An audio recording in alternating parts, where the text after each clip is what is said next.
Thank you. A standing ovation. I love it. This is wonderful coming on last year because you loosened me up. These true, lovely things. It's a burden to go on first. You don't know what a burden it is. It's terrible. Now, I'm going to get Bobby out of here fast because I know he's got to play golf tomorrow. Is that true? Mm-hmm. Oh, well, then it would stay here all night. Keep going. I'm going to try to tell the story somewhat similar for certain reasons, but try to make it different, and that's pretty easy since it's not memorized. I just know the kind of the somewhere where I might want to go. I want to first of all say that you three women here tonight are the most beautiful I've ever seen you for at least 3 years. It's just, of course it could be the goddamn hormones are just kicking up again. But I think it's you. I'm pretty sure it's you. I like writers who write about their lives, and you could make your own list. I think of Norman Mailer did that somewhat in his first book, and Thomas Wolfe certainly did it in all of his books, to a fault perhaps. And Henry Miller, god damn, I love Henry Miller. Anius, I'm not pronouncing it wrong, it's just that everybody pronounces it differently, you see. And her diaries, they were wonderful, about real things. And Studs Lonergan trilogy by James Farrell, I believe it is. And of course my wonderful Bukowski, Charles Bukowski, wrote about nothing but himself, that was it. And oh God, I could go on and on about I love those writers because they teach me something, because they write about real things. I don't like commercial fiction unless somebody accepts something that I've published that's along that line, then it's, I have a certain feeling for it. But basically, I think of commercial fiction as shallow and escapist, and it's a little bit like the doctor who you have your choice. He can tell you the truth or he can let you off easy, and we have two kinds of folks and how they want it, and there's two kinds of writing. There's the realistic and the escape. When I was a kid, 25 years old, I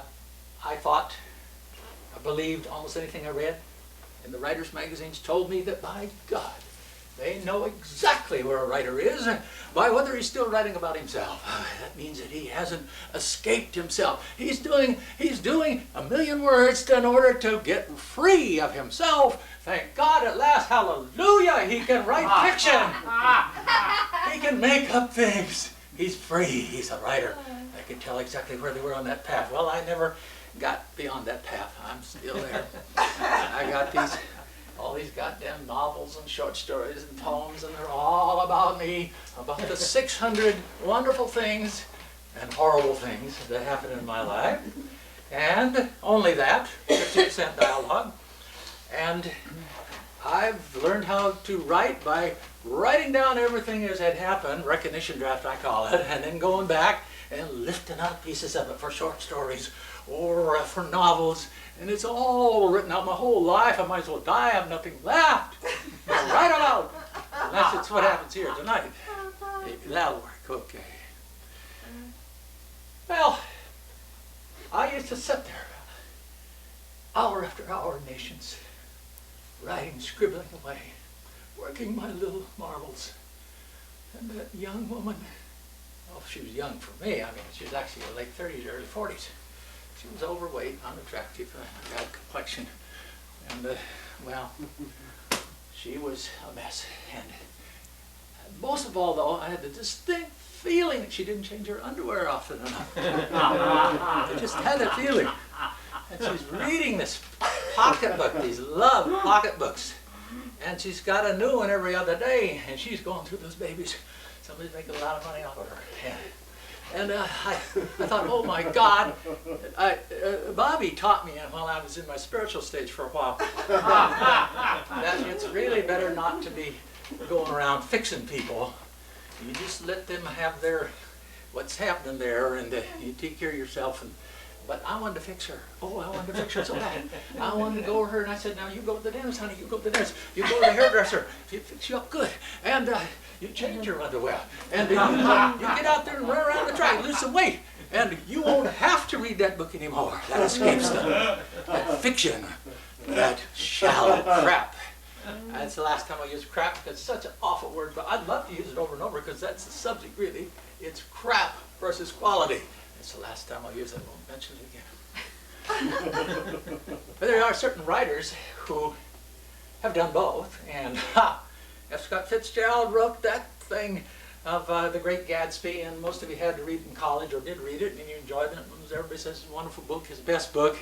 It wasn't the best book at all. It was all fiction. It was a little bit about what he knew. He knew something about that area of life, but he wrote a wonderful book. It took him 10 years to do it. It's very rough, raw, horrible book in many ways. Disorganized, not like his slick short stories that he lived off from Saturday Evening Post for so many years. It's about his wife Zelda, who was schizophrenic, and he on the Riviera. And it's brilliant, and it's usable, and it lasts forever. It's a classic. It's wonderful. It makes his life worthwhile. And then old Somerset Maugham, who was the master commercial writer. Oh, Jesus.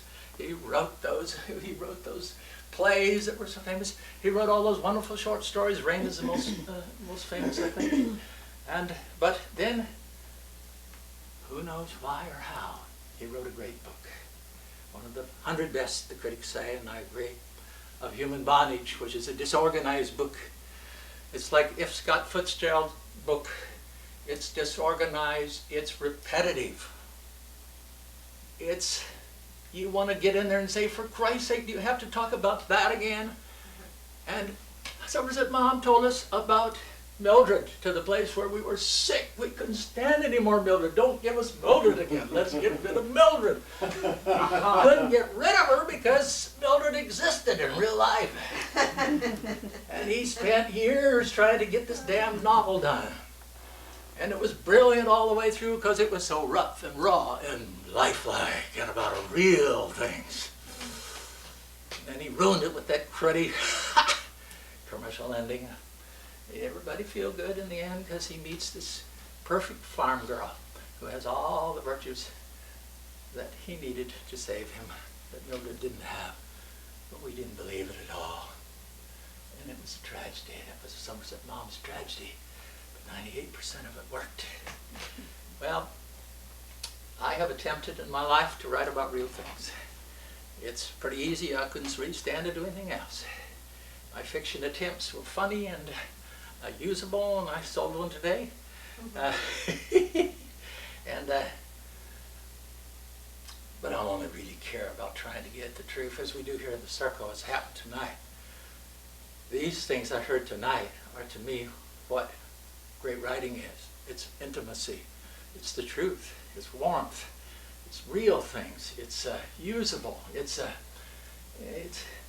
not escape. I'm so glad we don't have to escape here. We don't have to do that.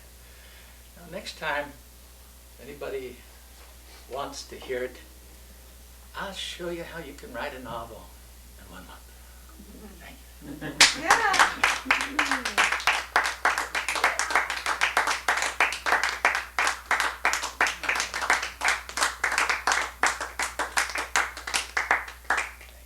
So are we going to break the rules and give feedback a second time, or are we done? I don't know. Well, I need it for my purpose, honey. You need it. Quickies. Okay. So how was that for you, Grant? Oh, it was just swell. I enjoyed this one, you see. As Rosie always said, the rewrites are always better. I